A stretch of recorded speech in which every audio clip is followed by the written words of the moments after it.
I still remember the sound of her voice that night. Cold, final. Find somewhere else to live. Or die, I don't care. You're useless now. She said it standing in the doorway of her father's study, wearing the silk robe I'd bought her for our anniversary. My bags were already on the porch. She didn't even bother looking at me as she pushed the door shut. That's how my marriage ended. Not with tears, not with an argument, but with dismissal. And yet, I didn't argue. I didn't plead. I carried my suitcase down those marble steps, out of the mansion I had maintained, the accounts I had balanced, the life I had quietly built around her. On the drive away, I didn't cry. I smiled.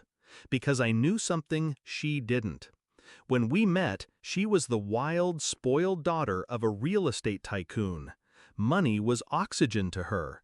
Consequence was foreign. I was the man her father liked, the one with discipline, with vision. He said I grounded her. He was right. At first, I believed I could save her from herself. She believed I was a ladder, a convenient foundation for her chaos. Somewhere between our promises and her tantrums, love turned into a transaction. And I was fine being the quiet partner, fine letting her wear the crown while I handled the books, the assets, the trusts. Her father saw it too. He trusted me more than he ever trusted his own blood. That's why his death didn't just change her life, it changed mine.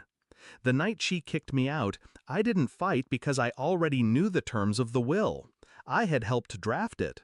Her father left her the house, yes. Left her the $33 million in cash, yes. But he wasn't a fool. He tied it all with conditions.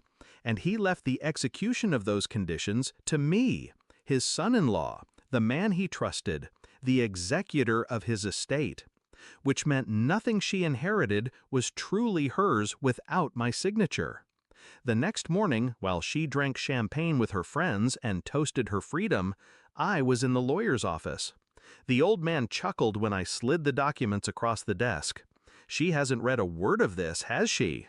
"No," I said. "She never reads anything unless it comes with compliments."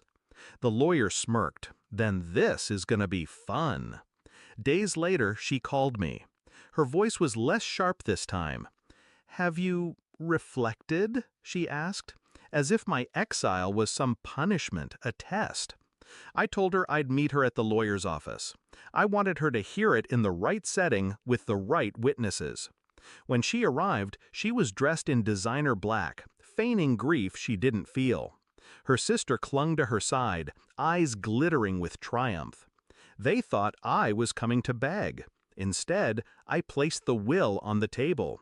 "Did you even read it?" I asked. She rolled her eyes. "I don't need to read it. It's mine."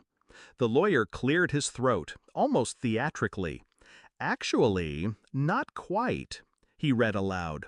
Her father's voice echoed in every clause. "The inheritance is contingent upon the continuation of the marriage between my daughter and her husband. Should she end that marriage, or should she drive him away, the estate in its entirety transfers to him." Her face drained of color. Her sister's jaw fell open. I didn't gloat. I just watched. For years, she had dismissed me as background noise, a placeholder in her empire. But in that moment, she finally saw me for what I was, the architect of her downfall. She lunged for the papers, shaking, accusing me of forging them. The lawyer calmly showed her the seals, her father's signatures, the notarized witnesses, all ironclad. I leaned back in my chair, letting the silence crush her. "I didn't leave you," I said quietly. "You threw me out." Her sister cursed, pacing like a trapped animal. "This can't be legal." "Oh, it's very legal," the lawyer said, smiling. I picked up the pen, signed where I needed to sign, and just like that, the $33 million, the house, the cars, the empire shifted into my control. She stared at me like I was a stranger.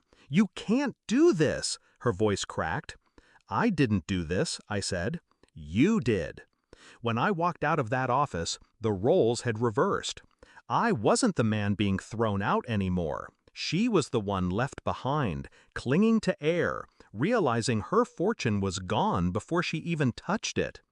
Her sister screamed in the lobby, accusing her of ruining everything.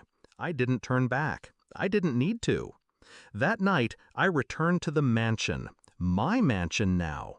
The staff greeted me with quiet nods. They'd been waiting. I poured myself a drink in the study, the same room where she'd dismissed me. Same robe still draped on the chair. Same air of arrogance lingering in the walls. Only this time, I was alone, at peace. Betrayal has a way of burning everything down. But sometimes, if you're patient, you don't need to light the match. You just step back and let them burn themselves.